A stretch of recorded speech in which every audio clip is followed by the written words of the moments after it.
देखेंगे गिरगाशियों के विषय में, गिरगाशी नामक लोगों के विषय में जानेंगे। ये गिरगाशी जो है, इन गिरगाशियों को भी यहोवा परमेश्वर ने नाश करके कनान के और बढ़ने के लिए कहा है। कनान में जाने से पहले इन गिरगाशियों का भी नाश करना ज़रूरी है करके। हालेलुया। यहाँ पर ये गिरगाशी जो यहाँ पर लिखा गया है, ये भी कहाँ से उत्पन्न हुए अगर देखा जाए तो नूह के संतान है। बस एक ही लोगों को हमने वहाँ पर देखा नहीं था, वो कौन थे? परिज्जी, है ना। केवल कौन थे? परिज्जियों के विषय में हमने नूह के संतान में हमने नहीं देखा, परंतु बाकी जितने भी संतान हैं उन लगभग सभी संतान के विषय में हम नूह के संतान में हम उनको देख सकते हैं। हालेलुया। ये गिरगाशी भी नूह के संतान में से ये करके हम बाइबल में देखते हैं। देखना 10वीं अध्याय का 16वां पद उत्पत्ति की पुस्तक में हम इनके विषय में देखते हैं। कौन? 10 गिरगाशी। हालेलुया। ये गिरगाशी कहाँ पर रहते थे अगर देखा जाए? गलीली समुद्र बताया आपको, बाइबल में पढ़ा है आपने? गलील समुद्र करके आपको मिलेगा, है ना। गलील नामक समुद्र करके आपको बाइबल में दिखता है, गलील समुद्र।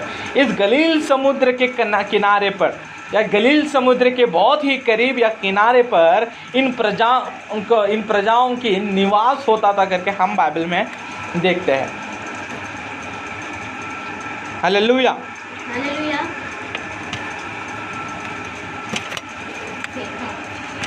उसके बाद इन गिरगाशियों के विषय में एक महत्वपूर्ण बात क्या है अगर देखा जाए, देखा जाए इनके लाइफ में इनके कुछ कैरेक्टर को अगर देखा जाए तो कैसा अगर देखा जाए, ये मिट्टी में निवास करने वाले, यानी मिट्टी के वस्तुओं पर लैंड कब्जा, मिट्टी में रहने वाले, लैंड कब्जा करने वाले में, यानी इस धरती पर ये जो मिट्टी पर रहने वाले हर एक चीज़ को कब्जा करने में या उन पर ज़्यादा दृष्टि, मिट्टी पर या सांसारिक बातों पर इनको ज़्यादा तक लगाव था। ये मिट्टी यानी आध्यात्मिक रीति से देखा जाए तो सांसारिक चीज़ों पर मिट्टी,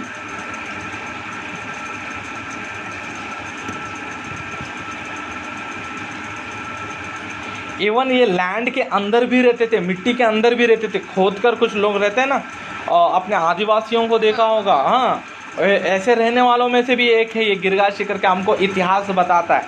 हालेलुया। अगर आध्यात्मिक रीति से देखा जाए तो इनके विषय में तो ये सांसारिक बातों में ज़्यादा तक इनका लगाव है करके हम देखते हैं बाइबल में। इतना ही नहीं, इनकी में एक और कैरेक्टर है, क्या पता, ये एक जगह पर स्थिर नहीं रहते, आना जाना माइग्रेट होते ही रहते हैं। हालेलुया। क्या करते ये? आना जाना माइग्रेट होते ही रहते, यहाँ से वहाँ से यहाँ, एक जगह पर स्थिर नहीं रहते करके हम इनके विषय में पढ़ते हैं। हालेलुया। यहाँ पर देखना एक विषय आपको यहाँ पर आपको बाइबल में दिखाई देगा, क्या वो मैं आपको बता रहा हूँ। इनके विषय में बहुत ही कम बातें हमको पता है, लेकिन जो पता है वो एक बार देखिएगा।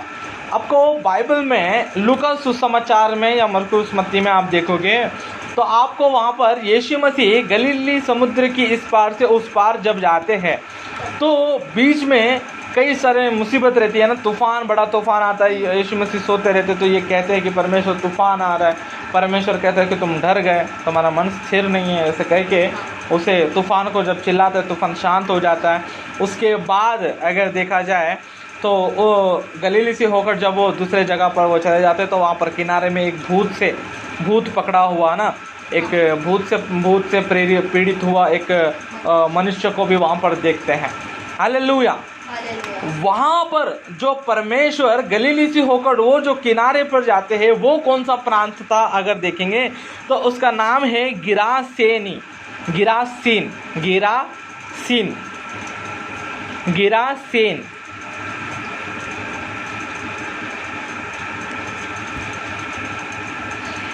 गिरासीन करके हम वहाँ पर देखते हैं।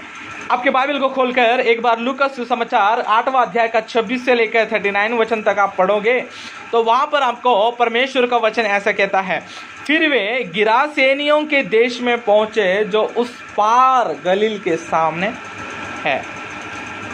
देखा आपने 8वीं अध्याय लूका सुसमाचार 8वीं अध्याय का 26वां पद में आप देखोगे तो वहां पर लिखा है, फिर वे गिरासेनियों के देश में पहुंचे जो उस पार गलील के सामने है। ये गेरासीन करके जो आप देख रहे हैं ये एक वक्त में गिरगाशी करके कहलाते, यही गिरगाशी अब गिरासीन करके आपको वहाँ पर बाइबल में दिखाई देता है। हालेलुया। इतना ही नहीं, एक ओल्ड पुराने जीविश के कमेंटेटर, ध्यानपूर्वक सुनिएगा, ओल्ड जीविश के कमेंटेटर यानी उन्होंने जो खोज किया है, कई सारे रिकॉर्ड से उन्होंने जो खोज करके बाइबल के विषय में, यानी कमेंटेटर्स यानी क्या होते हैं मैं आपको बताता हूँ।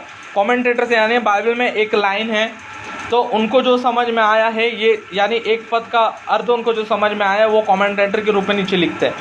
एक कमेंटेटर का बुक्स भी मिलता है बाहर बुक स्टॉल में, कमेंटेटर का बाइबल का, पद के नीचे उनको जो समझ में आया है रेफरेंस के साथ, और भी कहीं ऐसा देखा जाता है रेफरेंस के साथ, ठीक है। एक ही कमेंटेटर ने, कमेंटेटर्स काफ़ी सारे लोग रहते हैं, उनको जो समझ में आया वो कमेंटेटर में लिखते हैं। ज़्यादातर लोग क्या करते पता है, इन कमेंटेटर के बाइबल को खरीदते हैं। मैंने कई सारे जगह पर देखा लोग ऐसे बाइबल को नहीं खरीदते, नॉर्मल ऐसे बाइबल को नहीं, लगभग कमेंटेटर्स के बाइबल को खरीदते हैं। क्यों पता, पद के नीचे ही, वचन के नीचे ही और भी कुछ रेफरेंसेस, फिर इतिहास, फिर वहाँ पर लिखकर फिर दूसरे पद में आता है, तो वहाँ पर सिंपली देखकर कह सकते हैं। लेकिन ऐसे ही नहीं, कमेंटेटर्स कई बार गलतियाँ भी लिखते हैं क्योंकि उनको जो समझ में आया वो लिखते हैं ना। हालेलुया। लेकिन यहाँ पर एक और विषय को मैं बताता हूँ। ओल्ड जेविश कमेंटेटर है, उन्होंने एक बहुत ही सही बात को, सही विषय को, रिकॉर्ड्स के हिसाब से उन्होंने सही विषय को एक लिखा है। उन्होंने क्या लिखा है अगर देखा जाए तो उनकी एक कहानी मैं आपको बता रहा हूँ, उन्होंने जो लिखा है उस विषय को मैं बता रहा हूँ। हालेलुया। उन्होंने लिखा, जब यहोशू इजराइलियों के साथ जब कनान में उन्होंने एंट्री किया, देखो यहोशू ने इजराइलियों के साथ मिलकर जब कनान में एंट्री किया तो वहाँ पर यहोशू ने कनान में रहने वाले वासियों को या जातियों के लिए एक खबर भेजा, समाचार भेजा, प्रोक्लेमेशन करके कहते हैं, हम इन बातों को प्रोक्लेमेशन करके कहते हैं। तीन विषय को एक खबर के रूप में, समाचार के रूप में कनान देश में पहुंचा दिया। क्या पहुंचा है पता, देखो कनान के निवासियों, यानी ये सब सातों प्रजाओं के विषय में लिखकर उनसे कहा कि देखो ये जो कनान देश है हमारा परमेश्वर ने हमको दिया, ये हमारा है, तो हम फिर एक बार आकर अब अंदर क्या करने वाले, रहने वाले, तो बेहतर ये होगा कि तुम यहाँ से चले जाओ करके कौन, यहोशू कहता है। क्या कहता है, बेहतर है तुम एक काम करो, यहाँ से चले जाओ। तो वहाँ पर इन विषयों को बताने के लिए तीन विषयों को मेनली बताता है। क्या कहता है पता, एक कहता है कि अगर जिसे भी यहाँ से जाना है, हम आने वाले, तो जिसे भी यहाँ से जाना है, निकल जाना है पीसफुली, जिसे भी यहाँ से आराम से जाना है और थोड़ा टाइम लेकर यहाँ से निकल जाना है, वो आराम से 2-3 दिन के अंदर आराम से निकल जा सकते हो। हम किसी को कुछ नष्ट नहीं पहुँचाएंगे, आपके मन से आप जा सकते हो। ये पहला था।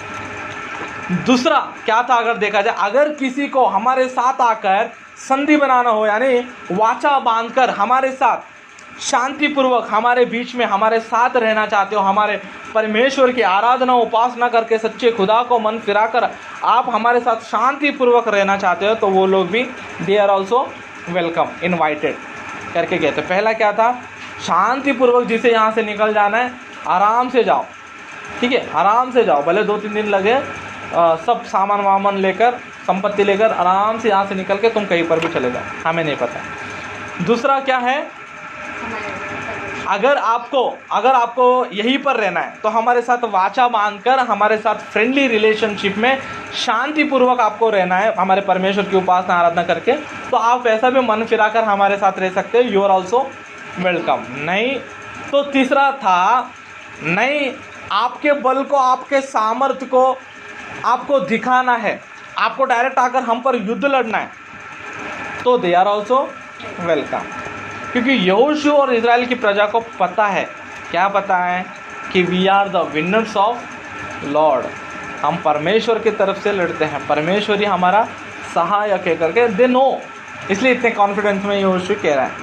उस वक्त में क्या हुआ पता, कई सारी प्रजा, कई सारे जाति वहाँ से क्या हुए, चुपचाप चले गए, माइग्रेट हो चुके हैं। हालेलुया। उनमें से ये जो गिरगाशी नामक जो लोग हैं, गिरगाशी नामक जो प्रजा है, ये गिरगाशी नामक प्रजा नॉर्थ अफ्रीका के देश में, यानी नॉर्थ अफ्रीका के नॉर्थन साइड में अगर देखा जाए तो वो वहाँ पर निवास करने लगे। कहाँ से? कनान से होकर नॉर्थ अफ्रीका में एक जगह पर जाकर वो वहाँ पर माइग्रेट हो गए, निवास करने लगे करके हमको इतिहास बताता है। इसलिए आज भी नॉर्थ अफ्रीका में एक जगह आपको दिखाई देगा, गिरगिश नामक एक जगह आपको मिलेगा। ये गिरगिश के इतिहास को ढूंढते वक्त एक राइटर ने लिखा, जो कनान से निकलकर आए हुए जो गिरगाशी जो थे वो नॉर्थ अफ्रीका में आकर, इस यहोशू के कहने पर नॉर्थ अफ्रीका में आकर जब माइग्रेट हो गए, फिर वहाँ से इधर उधर जाते, लेकिन कुछ लोग आज भी उस गिरगिश नामक जगह पर रह रहे, इसलिए वो जगह क्या है, गिरगिश करके कहलाता है। आज भी नॉर्थ अफ्रीका में उस नगर को, उस प्रांत को आप गिरगिश नामक प्रांत को क्लियरली आप देख सकते हो। हालेलुया। इतना ही नहीं, आप नेहमिया की पुस्तक 9वां अध्याय के 8वां पद में भी आप गिरगाशियों के विषय में देखेंगे। यहोशू की पुस्तक 3री अध्याय के 10वां और 24वां अध्याय के 11वां पद में आप इन गिरगाशियों के विषय में आप देखोगे। गिरगाशियों के विषय में बाइबल में अधिक रीति से नहीं लिखा गया है जिस प्रकार से हित्तियों के विषय में लिखा गया है, लेकिन देखने पर नेहमिया की पुस्तक 9वां अध्याय का 8वां पद, नेहमिया की पुस्तक 9वां अध्याय का 8वां पद और यहोशू की पुस्तक 3रा अध्याय का 10वां पद और 24वां अध्याय का 11वां पद में हम देखते हैं। हालेलुया। आध्यात्मिक रीति से अगर देखा जाए, इनसे हम क्या सीखते हैं, यानी ये जो है इनके अंदर स्थिरता नहीं थी, ये आना जाना, माइग्रेट होना। आज भी कभी कभी हमारा मन एक जगह पर स्थिर नहीं रहता है, स्थिरता हमारे अंदर नहीं रहती है, दृढ़ता स्थिर हमारे अंदर कभी नहीं होता है। हालेलुया। विश्वास में भी स्थिरता नहीं होती है, दृढ़ हम नहीं रहते। ठीक है, उसी प्रकार से और भी देखा जाए तो ये क्या है, संसारिक बातों पर अपने मन को लगाए हुए लोग के विषय में हमको दिखते हैं। हालेलुया। हालेलुया।